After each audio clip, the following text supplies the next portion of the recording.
Welcome back to our digital declutter with the Goodness Margin. This is week 2, and this week we're talking about our desktops. This is going to be if you have a physical computer, you have a laptop, or you have a desktop. We're going to go through and we're going to clear out that main page on our computer. Sometimes you'll open up your computer and it can be really overwhelming, all of the files that you have there, and you have trouble finding what you need to find. We've talked about this before. Physical clutter is mental clutter. And if you're looking at all of that, while that isn't necessarily something you can touch, it's definitely cluttering our minds because it's cluttering that screen. Welcome back to the Goodness Margin, the place where we find margin for the good things in life. And if you haven't already, I'd love for you to subscribe to my channel, hit that bell, and you'll be notified when the next video goes live. If you haven't already, I would encourage you to go back and watch our first video in this series. 2 weeks ago, we did a video where we were decluttering our photos, the photos on our phone, but now we're going to be focused on our computers. So I'm just going to give you just a few little steps, and this is going to be a simple way for you to quickly declutter that desktop screen. Also, if you want to click that link below, you can find a link to the blog post, which will have a free page for you to print out, or you can just look at it on your phone. That it's a guide for you through this digital declutter process. So the first thing we want to do when we open up that screen is we want to look at all of the files that are there and what are some files that are not needed. I know that for myself, if I am saving something, maybe I'm saving a photo from another app that I need to move to my website or I need to move to something else, the desktop is the easiest place for me to save that. Then I've already used it, and sometimes it just hangs out there. So you're probably going to find a lot of unnecessary files, things that you no longer need to save. First thing you're going to do is go through and delete those, move those to your trash. Then go ahead and empty that trash out. You're saving a lot of room on your computer and also just starting the first step of clearing out all of that clutter. The second thing you want to do is you want to create some folders. What makes sense to you? I have a couple of different folders on my screen. One of the folders is called my daily folder. It just says daily. And I'm going to save that stuff that I access really often. Maybe I don't access it every day, but it's something that I need to get to on a regular basis. I have a couple of PDFs saved that are lists for my kids, their weekly list, a couple other things. My budget is there, the things that I need to access on a regular basis. I'm going to put those in that daily folder. Then I have a couple of other folders that are for things work related or other projects that I'm currently working on. I only want to keep things on my desktop that I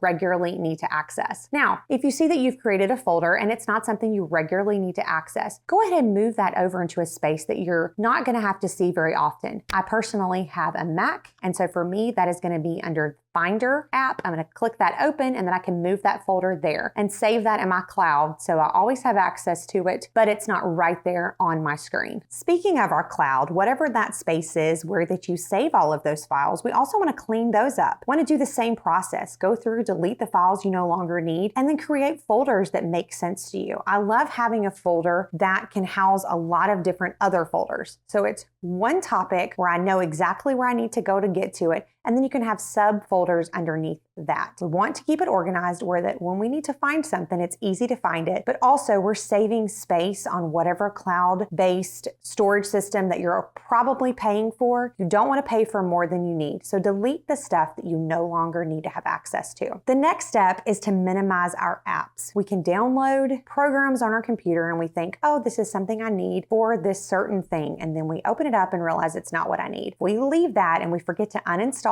it. We are just taking up unnecessary space and slowing our computer down. So delete those apps that you no longer need. And the last thing that you want to do is choose a singular storage system. Where do you want to save your files? Do you want to save them to Google? Do you want to save them to the cloud using a Mac program with Apple? You can pay for cloud. Where do you want to save those? I'm not here to recommend any of those to you. I have an iPhone and I have a MacBook, and so it's easier for me just to use what Apple offers for the cloud, and that way I have access to all of my devices. But you choose what works best for you. The most important thing is for you to choose one of those. Don't have your files in a bunch of different places. That can be really, really confusing. Save them to one place and it's going to make a lot more sense and make it easy for you to find stuff. This is a really simple challenge. You just want to open up your computer and be able to have a pretty screensaver there or whatever that you want to do where that it is clean and not cluttered and you're not opening it up and seeing 100 different files staring at you and having trouble finding what you're looking for. Take all of the time you need, but when you're ready, move on to the next video for step 3 in our digital declutter series.